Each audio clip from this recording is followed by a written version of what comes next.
अस्सलामु अलैकुम मुअज़्ज़िज़ सामीन। एक औरत पीर साहब के पास गई और कहा कि पीर साहब मुझे कोई ऐसा तावीज़ कर दे कि मेरा शौहर मेरी हर बात माने, जो भी मैं कहूँ वो मेरे ताबे हो जाए।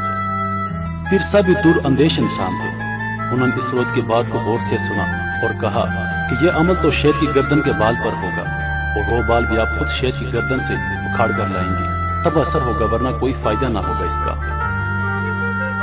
वो औरत बहुत परेशान हो गई और मायूस होकर घर वापस आ गई और अपनी सहेलियों को बताया।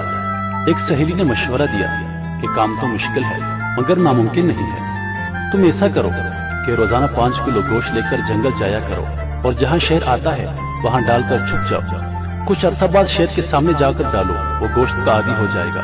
तुम इसके करीब जाकर गोश्त डालना शुरू कर देना और इसकी गर्दन पर प्यार से हाथ फेरना शुरू कर देना, और जब शेर तुमसे मानूस हो जाए तो गर्दन से बाल खेल लेना। इस औरत को बात पसंद आई। दूसरी ही दिन इसने गोश्त दिया और जंगल गई और गोश्त डाल के छुप गई। शेर आया, गोश्त खाया और चला गया।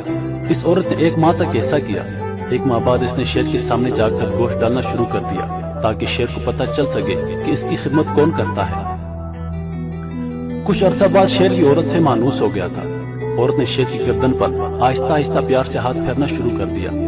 एक दिन औरत ने मौका पाकर शेर की गर्दन से बाल उखेड़ा और खुशी खुशी पीर साहब के पास वापस आ गई और बाल पीर साहब को दिया और कहा कि मैं शेर की गर्दन से बाल उखेड़ कर ले आई हूँ, अब आप अमल शुरू कर दें।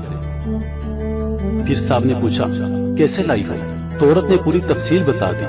पीर साहब मुस्कुराया और कहा, क्या तुम्हारा शौहर इस जंगली दरिंदे से भी ज्यादा खतरनाक है जो कि खूनख्वार होता है, जिसकी तुमने चंद दिन खिदमत की और वो तुमसे इतना मानूस हो गया कि तुमने इसकी गर्दन से बाल उखेड़ लिया और उसने तुम्हें कुछ भी नहीं कहा। तुम्हारे शौहर के साथ ही पेट लगा हुआ है, तुम इसकी खिदमत करो। जब जंगली दरिंदा खिदमत से इतना मानूस हो सकता है तो एक बाशऊर इंसान भी आपके ताबे हो सकता है। अल्लाह पाक हम सबको समझने की तौफीक अता फरमाए। आने वाली वीडियोस को देखने के लिए चैनल सब्सक्राइब करके बेल का बटन दबाएं। शुक्रिया।